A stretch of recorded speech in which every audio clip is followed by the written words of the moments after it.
Morning guys. Ay, kapag-drop off naman kami ni TMX dito sa Taguig guys. Taguig City. Ayan. TMX. Ayan guys. Ayan yung ating drop off point sa Taguig City. Ayan. Ayan ating mga background view guys. Sama natin sa si TMX sa paghahanap buhay. Ayan, TMX. Ayan, dito tayo sa Taguig City guys. Kung pamilyar kayo, alam nyo na kung nasan ako. Ayan guys, yung aking pinarurunan guys.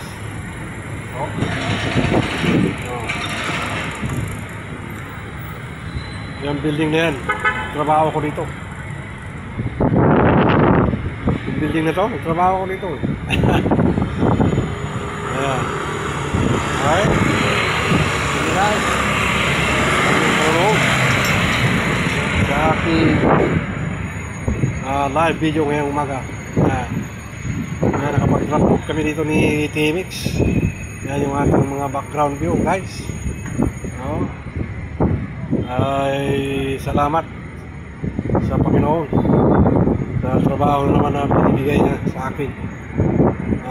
Tuloy lang ng laban sa hamon ng buhay guys.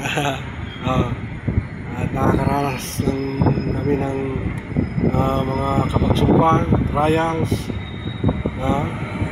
Ay pinagkatiwala ko na sa Panginoon lahat ng aming mga kapagsubukan. Ayan guys, sabi ko kay Lord, bahala ka na sa mga trials namin. Opo, kasi siya naman ang Diyos na sumasagot na panalangin ng ating Panginoon. Ayan guys, salamat sa inyong panonood guys sa ating live video na naman na drop off ko dito sa Taguig City. Ayan guys, salamat sa inyong panonood. Yung building na to, yan, trabaho ako dito. Pamilyar kayo, alam nyo yan. Okay, okay guys, salamat sa inyong panonood guys.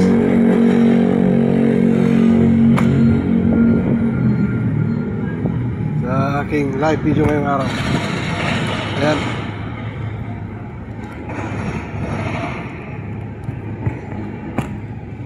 Thank you.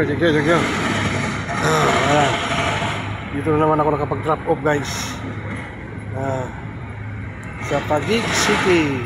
Ayan, puro mga nagkataasan mga building, yung ating mga background. Kaya thank God sa pag-iingat mo. Salamat po panoon sa trabaho naman binigay mo nun. Kaya tiwala lang sa Panginoon guys, dahil wala pang pagsubok na hindi sabi sa 1 Corinthians chapter 10 verse 13 na wala pang pagsubok na hindi dinanas ng tao sa buong mundo, na hindi natin pinansin. Pero dapat ang Diyos at hindi na itutulot na tayo subukin. Kasi ang sumusubok ang bibigay ng trials kapag subukan yung kaaway. Pinabangan turutan ng Panginoon na tayo dapat siya tulungan.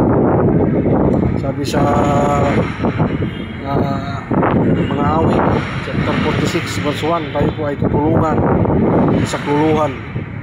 Tayo ay nakakaranas ng mga kapagsubukan, tayo sinasakuluhan lang tayo. Salamat guys. Salamat sir. Okay, salamat. Bye bye. God bless everyone.